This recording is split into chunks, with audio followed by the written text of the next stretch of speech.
late. What did you say your name was again? Dana. Dana Barron, the playwright. I wrote ahead. Yes, it's in my book, somewhere. I appreciate your agreeing to see me. It's not every day that I meet such a favor. Spare me. Flattery won't change anything. Fact is, I granted this audience in order to dissuade you. Dissuade me? But I haven't proposed anything yet. How old are you, Dana? 23. Old enough to recognize injustice. Like a punch in the gut. You just confirmed my worst nightmare. You're here about my Aunt Lise. You read an article somewhere about how she was persecuted under the Third Reich and forced to abandon her laboratory in Berlin. And how she was passed over for the Nobel Prize. 10 times, 47 nominations. You've done your homework. All the same, Lise Meltner would not have wanted your pity. I'm not here out of pity, Dr. Frisch, but admiration. It's not too late to set the record straight. Don't you want to see your aunt claim her rightful place in history? Why let a schmarmy revisionist like Otto Hahn have the last word? Schmarmy revisionist? Hahn? Oh, that's good. You laugh. Young lady, if you had any idea. Not the Hollywood version. The day-to-day. The not knowing. My father told me stories. He was a GI, part of the division that liberated Dachau. Ah, and you inherited that horror? It wasn't forced on me, if that's what you mean. Not the way it was on you. I've read that your father was interned there. Briefly. Even so, if you'd rather not talk about it. Why look back? Me? I leave history to that pallid cadre of scholars whose greatest joy is to cloister themselves in a moldy archive for years on end. I take history and make it personal, through stories. I want to tell Lise Meltner's story. Don't think me harsh. No one was more devoted to my aunt than I. If I thought things could be other than they are... I understand. You worked on the atomic bomb. I would hardly expect optimism. Still, if I were to write such a play, imagine hearing your aunt's words spoken on a stage. I love physics with all my heart. It is a kind of personal love, as one has for a person to whom one is grateful for many things.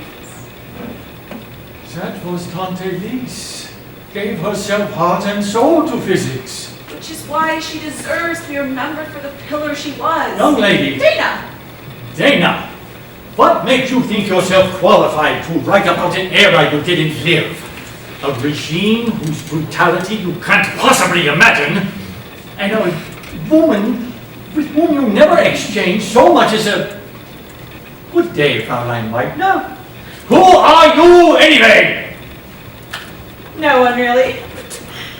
I have a degree from Cambridge. What's your accent? Yeah, I'm a Yank. Foreign service kid. And you studied science? English lit, actually. My first play was just produced. In London. Ah. The West End? Oh. But the reviews were stellar. One critic called it... raw. Just raw? Dr. Frisch, I know what you're thinking. How does this pubescent little nobody have the cheek to quote my aunt and talk about her pathetic little play? Do you think it's easy to sit here, vivisected by your preternaturally evolved brain? Is it utterly unthinkable that I might genuinely care about Lise Meltner and feel a deep affinity and have something of substance to append to her legacy? Oh, what's the use? I shouldn't have come. Hey.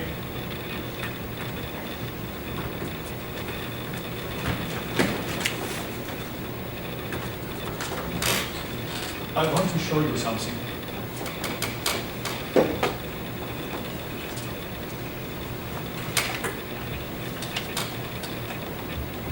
Your aunt. Han?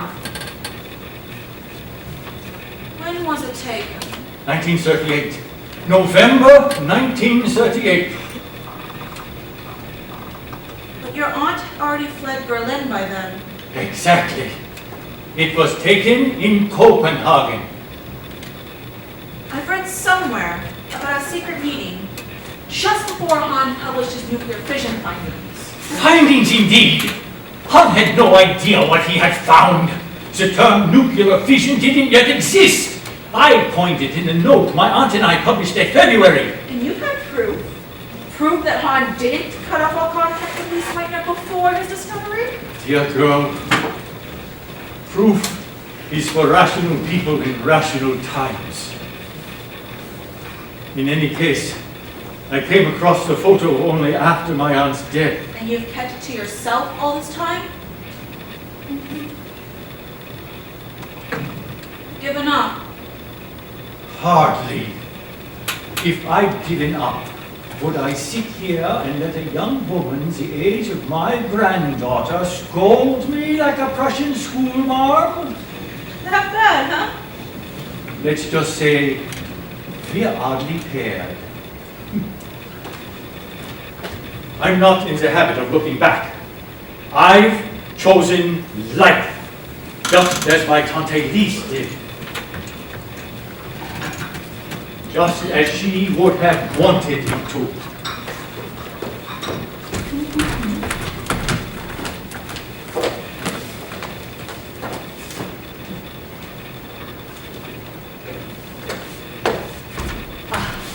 You're here early? Oh, the separation's coming. We can't afford to fall behind.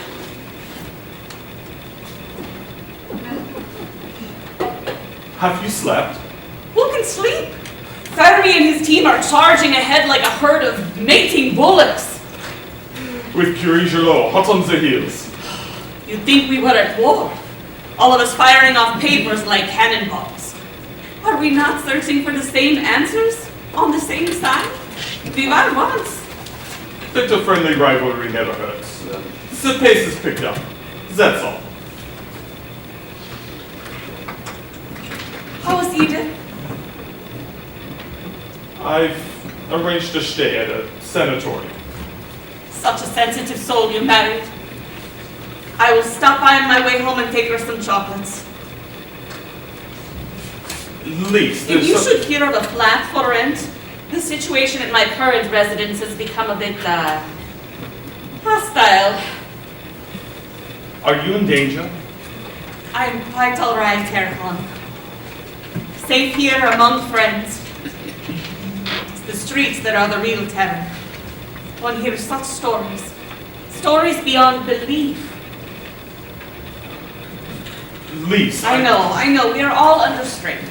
Have you heard Goebbels' latest tirade? And now with the Anschluss, how will I travel to conferences? My Austrian passport is stop invalid. babbling and listen to me. Nothing is beyond belief anymore. You've been denounced. By whom? Certainly not someone here at the Institute. Our friend upstairs. I should have known when he started wearing that greasy brown shirt to the laboratory. Denounced? For what exactly?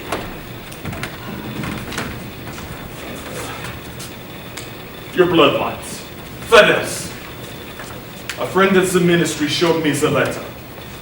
The Jewess endangers the Institute.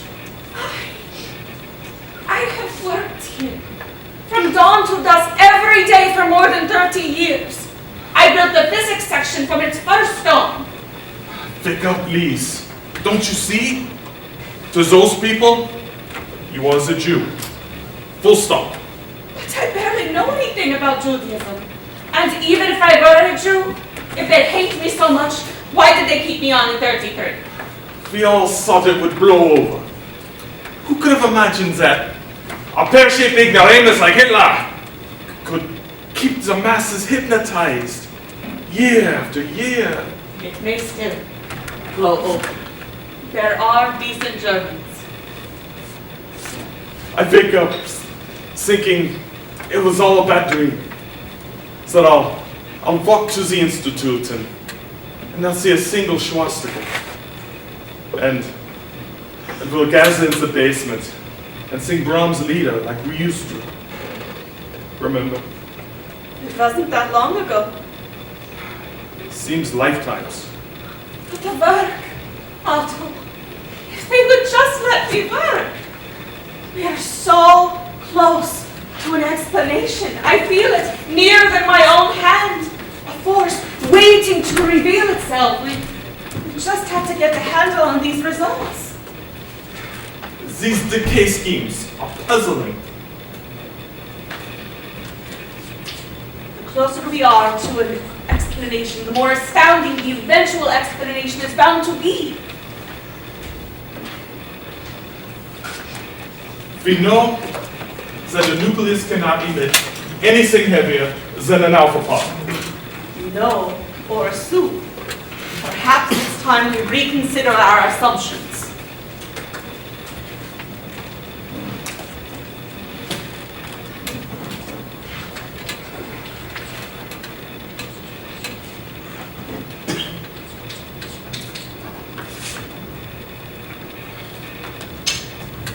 I'm tired, Lise. The constant pressure to join the party. The creeping idiocy I see all around me. If only we could lock ourselves away in this laboratory and not come out until we have all the answers. But we must face the facts. It's over. They want you out. Just like that. It's the law.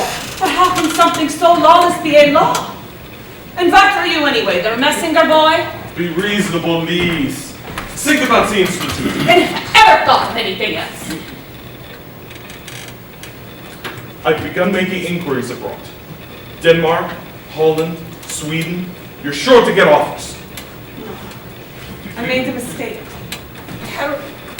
Terrible mistake. Nonsense. Never stayed in 33. Nonsense. Your prospects are still good. I'm not speaking of prospects. I should have never stayed on in 33. I should have never worked under this regime. Don't you see? Aren't you being a bit emotional? Beautiful results. Laid out at the feet of bullies who want to drag us back into the dark ages of fear and superstition. Aryan physics. Ha! Not one exceptional mind among them. No vision, no moral sense. By the time they're through, there won't be anything left of the Institute worth salvaging. Not one single Jew left to blame it on. Please. Please. You'll find a place. Our work will continue. Yes, of course. Some things cannot be taken away. A friendship like ours. I know you don't like to talk about feelings, and perhaps there is no need to as we know each other so well, but with rumors of war, I wouldn't want to leave things unsaid. At a time here, working together at the Institute, to me, was the most beautiful part of my life. I would have told you sooner, but It wasn't our day. no. And now, with all these changes, what are these results trying to tell us? I can measure the chemical mechanisms, but the physics. Leave the physics to me. Good. It settles it. It's just, I can't quite imagine myself in exile. Since the Reich, all we decent Germans are in exile. Even within these hallowed walls. Tell me, did you really think that science would save us? No, Hansen. But I thought dare to think that we might save science. Your aunt's relationship with Han, their friendship, as she called it. Some friend. Didn't once mention her in a Nobel acceptance speech. Didn't cite her in papers. For years. To the end of his life. He edited her out of the story. That may be harsh. My aunt ceased to be an asset to Han, certainly. And I don't doubt that he felt relieved to see her go when she did. Couldn't he have stood up for her? Prevented it. Not without putting his own position at risk, and in any case not for long. There was no significant resistance in Germany's scientific community. Han, von Lau, even Strassmann, the most honest of that bunch, they grit their teeth and went along. Had my aunt not left when she did... Yes, of course. The possibilities are too awful to imagine. The mother of the atomic bomb, she was called after the war. Well, your aunt staunchly refused to work on the bomb. Harry Truman's idea of a compliment. The atomic bomb would be my aunt's cri coeur, her heartbreak for the rest of her life. Well, I guess I should go. Oh, have I disappointed you, Dana? Life is so much messier than fiction. So many loose ends. Disappointed? Not at all. Dissuaded? Not entirely. I didn't try very hard. Is that Austrian for I like you, Dana? I like you too. Okay, so you gave me a hard time. Just remember, I will tell Lise Meltner's story. If I may make a request, Anything. when you write this play of yours, resist the urge to depict my aunt as a victim. She would have hated that. She used to tell her students, life need not be easy so long as it is not empty.